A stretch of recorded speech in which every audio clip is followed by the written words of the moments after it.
Rabbil alamin, bismillahi wassalatu wassalamu ala rasulillahi. Assalamualaikum warahmatullahi wabarakatuh. Magandang hapon po, mga mahal naming kasama. Sir, pwede na magtanong or may statement? Wala po.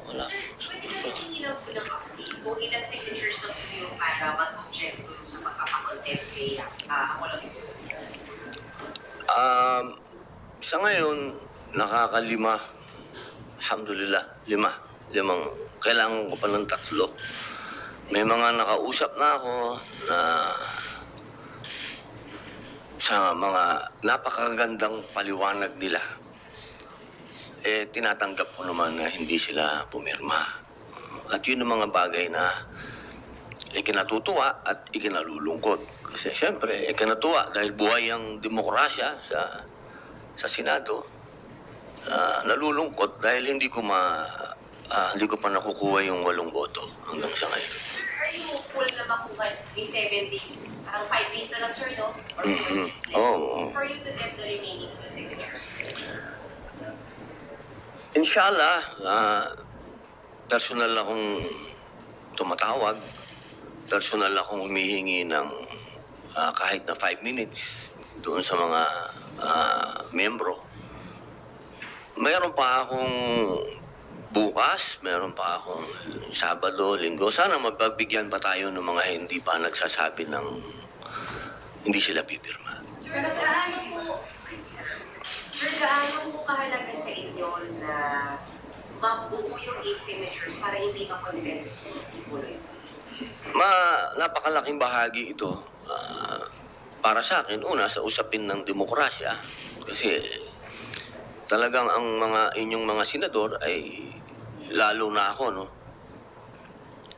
Na kung mapapansin nyo, kapag yung paggalang na ibinibigay ko sa kapwa senador, masyadong mataas sa akin yun, yung ganong klaseng ano. Kasi democracy tayo eh. Katulad nitong kay Ma'am Senator Risa Ontiveros, sa malalim na pagpupugay at paghingi ng paumanhin sa kanya, ako talaga nakikiusap lagi sa kanya at humihingi ng paumanhin kung ako'y sumasalungat. Hindi sa kadahilanan na gusto ko siyang sagasaan o ano, kung hindi yun ang pangalan ng demokrasya dito sa Senado. Kaya ano man ang kahinatnan nitong aking motion na bawiin sana yung contempt, ang mahalaga sa akin dito, pinaglalaban ko to. Kasi demokrasya ito eh. Magkakaiba tayo ng prinsipyo. Hindi ito usapin ng kaibigan ko, si pastor. Hindi yon. Walang ganong klaseng hiwalay yon. Ang aking paniniwala dito, ito ay nasa DOJ na. Hindi naman siguro kalabisan kung hingin natin sa ating mga kasama na wag nang dalawang sangay ng gobyerno pa ang gagawa ng investigasyon. Merong judiciary, meron pang House, meron pang Senate. Parang sa resources ng gobyerno, parang doon na sa isang parang masyadong magastos pa sa aking palagay. Pangalawang punto, in aid of legislation, pagka inisip ko, kapag ito ay pinag-usapan natin ng palalimin ng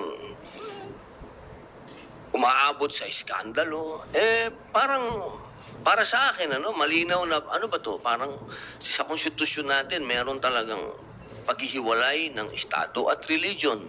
Dito, sa nakikita ko, pagka nagpatuloy sa ganitong proseso, parang sinasaklawan na ba natin, magkakaroon ba tayo ng mga panukala na sasagasaan natin ang religion? Kasi ang papunta na to eh, hindi na, wala na kay pastor yung pupunta na doon sa buong organisasyon, sa buong religion nila. Para sa akin, total, andyan ang judiciary, sila talaga ang pwedeng magsagawa ng investigasyon. Sila talaga ang pwedeng magbigay ng parusa. siguro pagkatapos nilang magdesisyon at kung ano ang ilabas ng judiciary, yun ang kunin namin sa legislative at doon kami, in aid of legislation, gumawa ng batas. Pero siguro sa pagkakataong ito, pinakamainam dito, para sa aking paniwala, inuulit ko po, nirirespeto ko, ginagalang ko, para sa akin, karapatan ni Senator Risa Hontiveros na ilaban ito. Ako din po ay may opinion. At yan ang opinion ko. Nandyan na yan sa DOJ, iwan na natin sa kanila.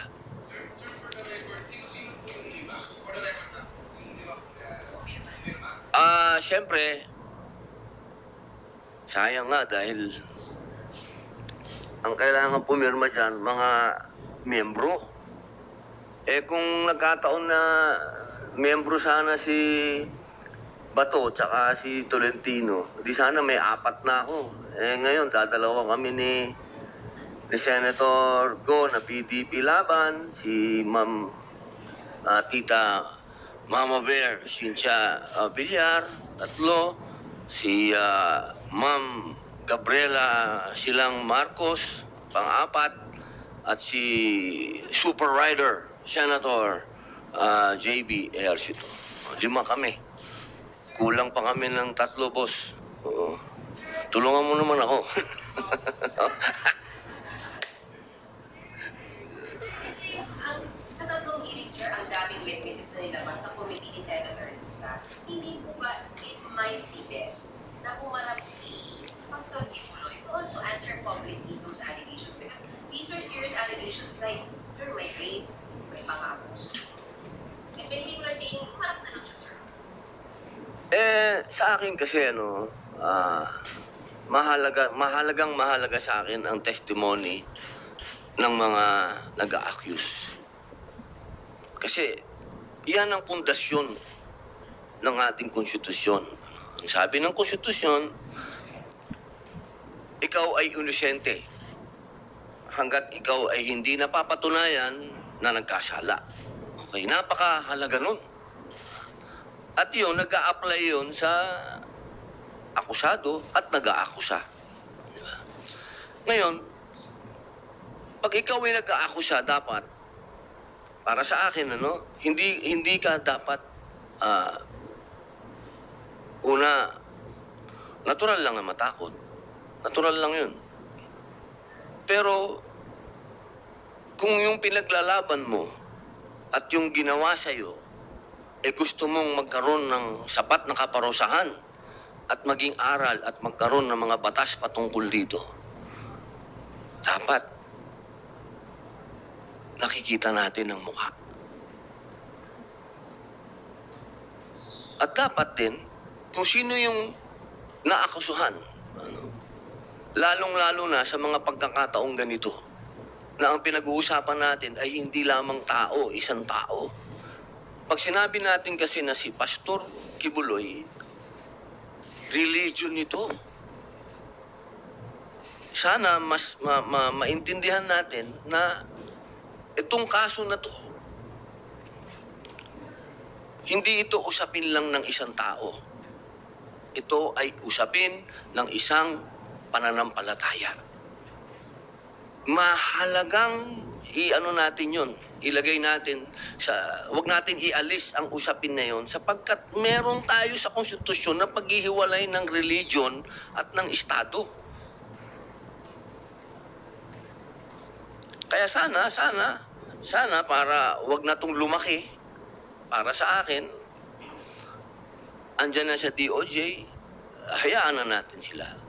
Sila na, antayin natin kung ano ang kanilang desisyon, ano-anong findings nila, kung ano ang ipaparusa, kung may nagkasala. Then from there, doon tayo gumawa ng in aid of legislation. Wala tayong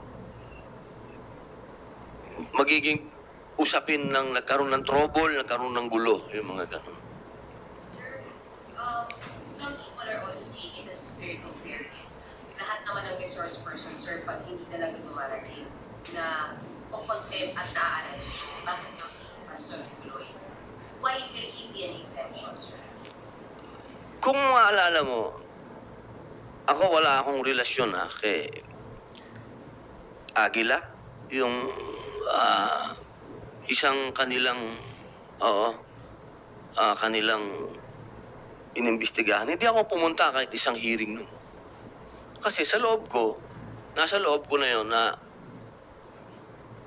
pagka ganito na ang pinag-uusapan natin ay grupo ng mga taong may pananampalataya, nasa akin lagi yung, teka muna, medyo mag-ingat tayo sa usapin na ito. Hindi ito, yung hindi ko pagpunta doon, isa na yung, lahat naman ng hearing dito, kung pwede puntahan ko pero yung hearing na yun, talagang hindi ako pumunta. Kasi nandun ako.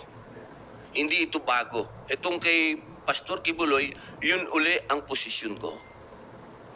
Meron tayong korte, at ang korte natin, yun ang simbolo ng justice. Makikita naman natin, nasa kanila ang justice. So, walang pinakamagandang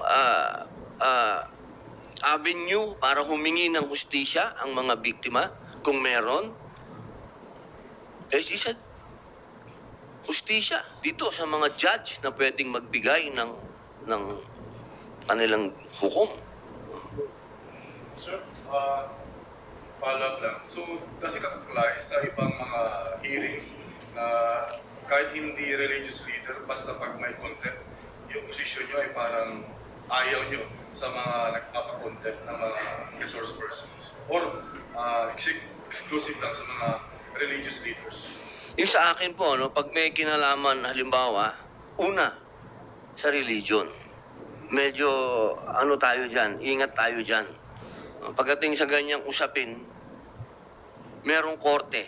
May korte tayo para magawa ng kanilang paglilitis para sa akin. Tayo nandito sa Senado, pag-usapan natin yung mga bagay na talagang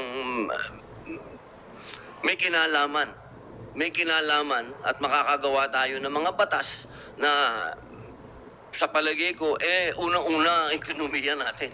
Unahin natin yun. Sir, last na lang, sundot lang. Paano yung tinatanggap yung mga backlash, yung mga negative comments sa inyo na social media dahil siyempre yung pagkampi nyo kay Pastor Kibuloy na controversial at hindi naman lahat ng milyong Pilipino ay naniniwala na siya ay presente.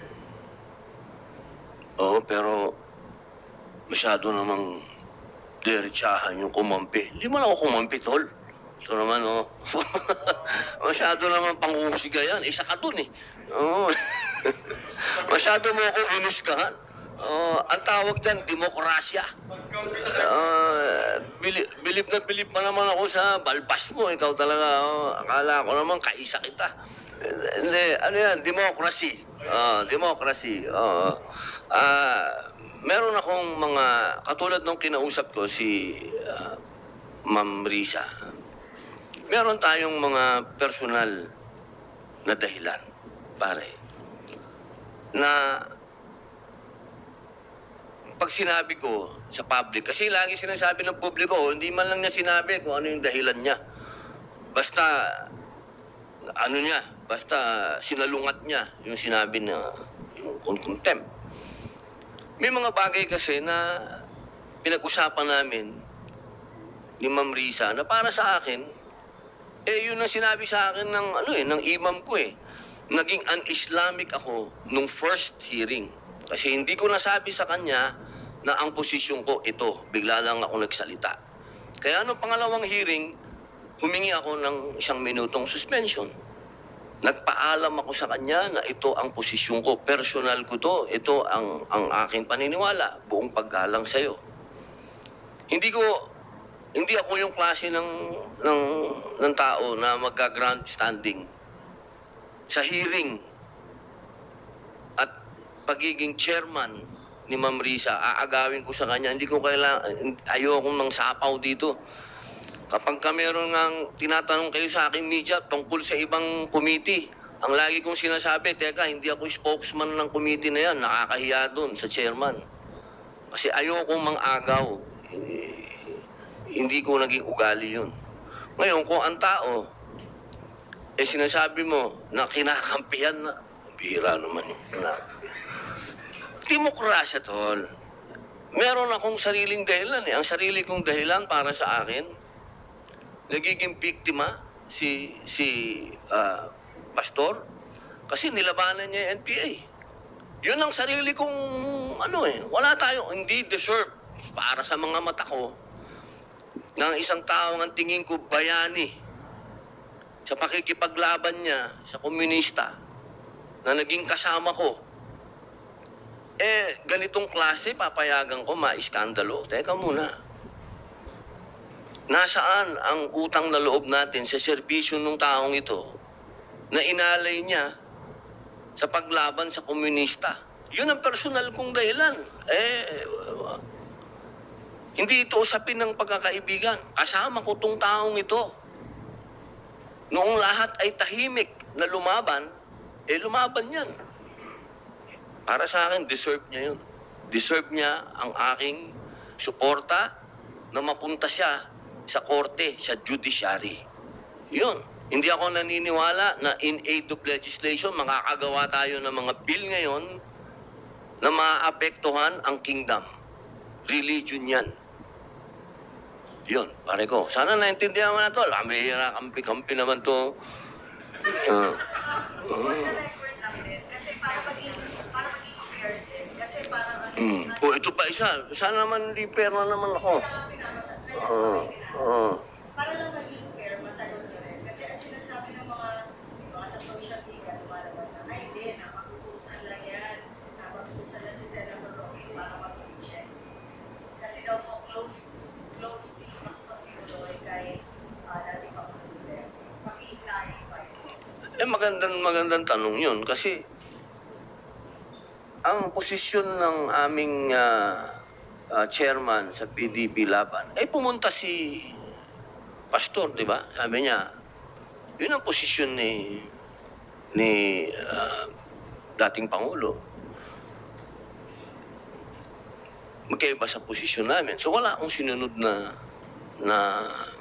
may nagutos sa akin, ganun. Wow. Naman, ma'am. Revolusyonaryo, utusan lang. Sayang naman yung bigote ko. Di ba? Hindi ako utusan ng kahit na sino. Paniniwala ko, para sa akin, magkasama kami ni Pastor lumaban sa komunista. Hindi mawawala sa isipan ko yun. Sir, sa ilan na po yung pirma sa written objection? 5 po. Opo. Pwede niyo pong sabihin kung sino-sino na yun? Si... Sir, mahirap bang mag-convince na mga kasama sa committee para po Yung salita kasing convince, parang yun hindi ko pang naman ginawa yun.